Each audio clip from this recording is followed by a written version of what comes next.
think of Rhode Island, where you have a population of about 5 million people stuck in 164 islands on 40% of Rhode Island, and you begin to get an understanding of how unviable and how far we are from any possibility of a two-state solution. I mean, it's simply gone, and long gone. And I think we should stop talking about it. Because the more you keep talking about an irrelevant solution, you're simply muddying the waters. And let me say, it's just cute, because we get American news in Israel that you don't really get. It's a different perspective. You know, in 2014, the Obama administration sent Kerry here, the Secretary of State John Kerry, not here, to Israel, Palestine, to try a last-ditch effort to salvage the two-state solution. And they really tried. I mean, it was genuine. In one of his visits, Kerry came with 320 advisors. Now, what you do with 320 advisors, I have no idea. And it failed. And the chief negotiator was Martin Indyk, who was the head of AIPAC. And he said it's because of Israel that it failed. That's the degree to which it was clear. But this is what I want to get at. Let's end this talk of a two-state solution. And the best term to end it, the most definitive, was Kerry's. So Kerry, after this whole thing collapses, is testifying in front of the Senate Armed Services Committee. And he says, and I'm almost quoting, look it up on the internet, fact check me.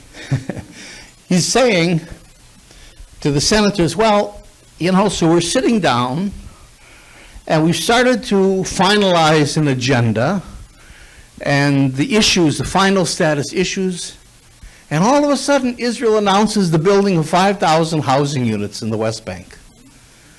And poof, poof. That's what Kerry said, poof. Now there's no post-poof. Poof is it. There's nothing after poof. And the good part about poof as well is that it clears the air. Poof. Now finally we can dispel this fog of a two-state solution that was always getting in the way. Every time you wanted to think of another way to go, the two-state solution would get in the way. Poof, it's gone. Now we can begin to see clearly. And that's what I want to focus on tonight. So, the two-state solution is not only gone, but it never was. And even if you think it was, it's gone. Which means then, not only is the two-state solution gone, but Israel, and this is really important, the framing, because one of the ways Israel gets away with this is that Israel presents itself as the victim. We're the victim, always, you see. We might be the sixth largest arms exporter and occupying power for 50 years, but we're the victim. So the framing is important. We have to say Israel eliminated the two-state solution. It wasn't the Palestinians. Abu Mazen would sign on it tomorrow morning if he could. Which means then that it's Israel that has de facto already created a single state. There is one state today. The whole argument, two states, one state, is over. There's one functional de facto country between the Mediterranean and the Jordan River. You can't get into this country without going through Israeli border controls. There's one effective government here. Don't tell me it's the PA. There's one army, obviously. There's one currency. There's one infrastructure. By any measure, this is already one country, right? And it's an apartheid country. It's an apartheid state. Because is one country ruled by one governing power that has three separate legal regimes. You have one legal regime for Israeli Jewish citizens of the country. You have a second legal regime for non-Jewish citizens of the country. And that's what this whole Jewish nationalities law was about a couple months ago. And you have a third legal system for the non-Jewish Palestinian citizens of the occupied territory. So apartheid simply means separation. That's what apart means. Separateness. You just, again, look at the Israeli flag, and you can see that one population has separated itself from the others. And then that population creates a permanent, institutionalized regime of domination. It's not Jim Crow, discrimination. You have that everywhere. It's the regime, it's the laws, it's the concept of the country, of the state. And that's an apartheid system. So I would say the two-state solution we could have lived with. Again, both the Palestinians and the Israeli peace movement accepted it. We weren't against it, but it never was, and it's gone. So the one state that exists today, which is an apartheid state, obviously is not acceptable, hopefully to any of us, which seems to me almost mathematically to leave one option still possible, and that is, and again the framing is important, to transform the single state, the apartheid state that Israel created, into a democratic state of equal rights for all its citizens. Which shouldn't be such a shocking idea for Americans. A democracy. And that's basically what we're talking about.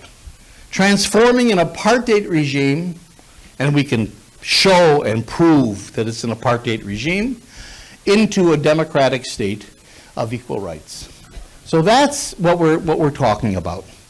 Now, let me just go on for another couple minutes, if I may, because it's a good idea.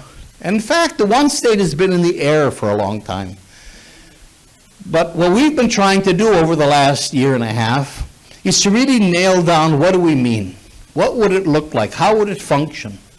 And I'll be honest, we put a lot of work into it. Any of us could have sat down for 5 minutes and written up a plan that us leftists would love. I can do that. Me and my 5 friends, we'd have a great plan. But we said to ourselves, we want to formulate a program that we can genuinely take forward into the political arena. You know, we want to be political actors. So we had to bite a few bullets. And we had to address all the different parties. So we have a 10-point plan that you have.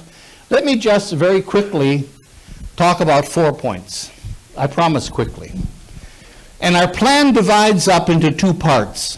One is decolonization, because we're not talking about a conflict. So we're not talking about some technical solution. The border is here, we do a territorial swap, we move a few people around, and we have a solution. We have to decolonize the country in a fundamental way. So we have decolonization leading to a post-colonial situation. So first of all, we're talking about a single constitutional democracy. A country with a constitution that Israel doesn't have today. Israel is the only country in the world, except Britain, that has the Magna Carta, that doesn't have a constitution. And the major revolution, and what we're talking about, is that this country would belong to all its citizens. I mean, that's the American model. That's a Western European model of a democracy. That's not the way Zionism and Israel was ever conceived, or the two-state solution. Those are all conceived on an ethnic, national, religious basis. And so you had to somehow let those collective units determine. Our revolution is no. There's got to be a country that's based on all its citizens, and every citizen has equal rights. So the second element is, of course, the right of return. Every Palestinian refugee and their descendants have the right to return to the country. And this isn't only a right or a moral issue, but it makes sense. If you're thinking about a project that's based on the citizenry. Refugees are a part of your citizenry. The fact that they've been driven out or they fled does not change their civil status. They're still part of your citizenry, even if they're not physically in the country. So by allowing Palestinian refugees and their descendants to come back, in a sense, we're simply extending the idea of citizenship to everyone. Now, some people say, well, what about Jews? Well, it's interesting because this would apply to Jewish refugees from the country. If Jews were refugees from Palestine, yes, they could come back as well. There aren't any. And so, in a sense, it applies to Palestinians coming back, not because it's discriminatory, but simply because there aren't Jewish refugees from the country that are part of the citizenry. Now, if Jews from New York want to come live in the country, since you're not citizens, in other words, you're changing this. Just because you're Jewish doesn't make you automatically the citizen of another country. So if Jews want to live in the country, fine, you can come as immigrants, and there'll be a naturalization process. And what's significant is, it's true for Palestinians as well. You have, for example, large Palestinian populations in Latin America that got there in the 1920s. Matter of fact, the fellow who was just elected president of El Salvador is of Palestinian background. Well, those aren't refugees either. They're not refugees. So if a Palestinian from Chile wants to come live in our country, he or she would also have to go through a naturalization process. So there's a logic to it that makes sense in a civil society kind of a way why you would give that right to Palestinian refugees and their descendants and not to others. And of course, we also need land redistribution and financial compensations and affirmative discrimination, affirmative action, and so on in order to reintegrate them into society. The third piece that I already mentioned, and I don't have to get into it, is individual rights. One citizenship, one parliament, one person, one vote, equal individual rights. Now, having said what I just said, this is the part that's the most contentious. And that is that, yes, individual rights in a democracy. But this isn't Kansas. You know, this isn't just a place where we're all a bunch of voters. But very important and fundamental national collective identities, ethnic identities, religious identities, tribal identities have preceded the state. The state is a new construct in the Middle East, a European imposition. So we have to recognize that. And so the bridging that we found that would work is the idea of collective rights. In other words, that everyone, or the Constitution would protect the collective rights of all the different collectivities in the society. You have a right to your language, you have a right to your identity. Nobody's going to close the Hebrew University. And that, of course, is important as well. This is what I mean by biting bullets, because the Israeli Jews are going to be the minority. Well, they're not stupid, you know, and what the first thing they ask is, what's going to prevent the Palestinian majority from doing to us what we do to them today? The tyranny of the majority. Why would they be a minority? They're already a minority. There's a Palestinian majority in the country today, demographically speaking. I mean, it's about 50-50, but it's edging, and even the Israeli Bureau of Census said this, it's edging into a Palestinian majority. And then if you get refugees coming back, even if it's only some of the refugees, there'll be a Palestinian majority. So all this says it provides a safety net. It doesn't give you any privileges. It doesn't allow you to leverage anything into domination. It simply says, relax. You can keep your identity, you can keep your language, you keep your association within a multicultural society. Just like the United States. I mean, you have Amish, you have Hasidic Jews in Brooklyn that have their own, you do that. You don't have to say that here, because the dynamic was that people came and they were allowed to have the freedom of association and so on. Here you've got to really say it, because the collective groups have preceded this state. And that's basically, I think this is really important, but it doesn't give anybody any privileges. It simply recognizes the fact that this is a multicultural society. And actually, what's interesting is it's not only Palestinian Arabs and Israeli Jews. We have 40,000 African asylum seekers in the country. They're not leaving. Israel is not able to get rid of them because of international laws to protect asylum seekers. Well, that's the nucleus of a major community. You've got the children of foreign workers. There's 350,000 foreign workers in Israel. Well, they leave, but you know, they don't all leave. And they leave behind kids and relationships and this and that.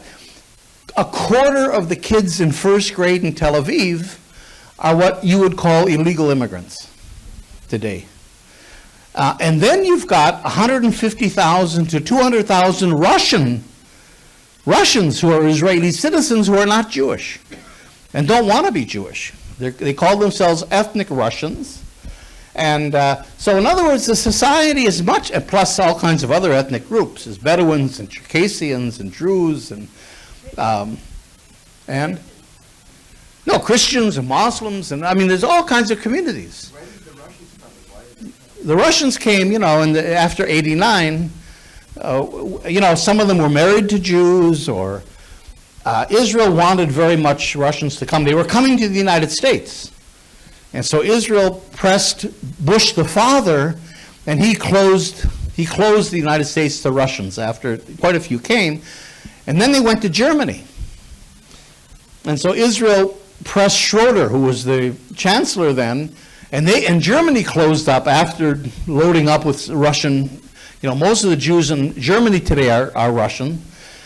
They closed, and so Russians were forced to come to Israel.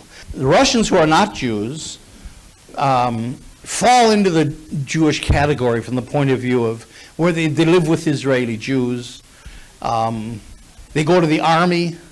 There's a whole process that makes it very easy for them to convert if they want to. But on the other hand, they're not Jews. They can't marry with other Jews because you don't have civil marriage in Israel. And all right, a little tiny story. I'm going on too long. But in Carmiel is a large city in the north, in the Galilee. It has a big ethnic Russian population. Well, I mean, just to show you how they're kind of caught in between, they're Russian Orthodox Christians. Well, so they go to church in the Russian or Greek Orthodox churches in the Palestinian communities, because that's where the churches are. But they're right-wing Israelis, and they don't like to go pray with Arabs. So they want to build a church of their own in Carmiel. And the Jews are saying, what? You're going to build a church in our community? Are you crazy? So, you know, they're caught in this ethnocracy by not being one or the other. What I'm saying is the country is actually much more pluralistic than we would think. The last thing I want to say, all right, we've talked about dismantling the structures of domination. Basically, our vision is, and this is what collective rights allows you to do as well, to construct a new civil society. We'll all be living together. There'll be civil marriage. There'll be integrated communities, integrated schools. You know, we're sharing a political system. And over 2, 3, 4 generations, a new civil society will emerge. We don't have it today. We don't even have today the name of the country. You know, you had in South Africa, remember Mandela could say before the end of apartheid, the ANC could say we're all South Africans. The idea was that it was inclusive. We can't say we're all anything. There is no overarching civil identity or civil society. That has to emerge. I think the name of the country has to emerge. This is, in a sense, what we're looking to create. You know, one multicultural democracy, again, one citizenship, equal rights, based on a shared civil society, a shared civil identity that will emerge. In the beginning, it won't attract everybody, obviously. It'll attract younger people, more secular people, middle-class people. You know, refugees coming back want to come back as Palestinians to Palestine, and that's understandable. And they should be able to do that. They need that space. They have no concept of what a civil society means. Very few people do. As a matter of fact, in the Middle East, the whole concept of a civil society is not very common.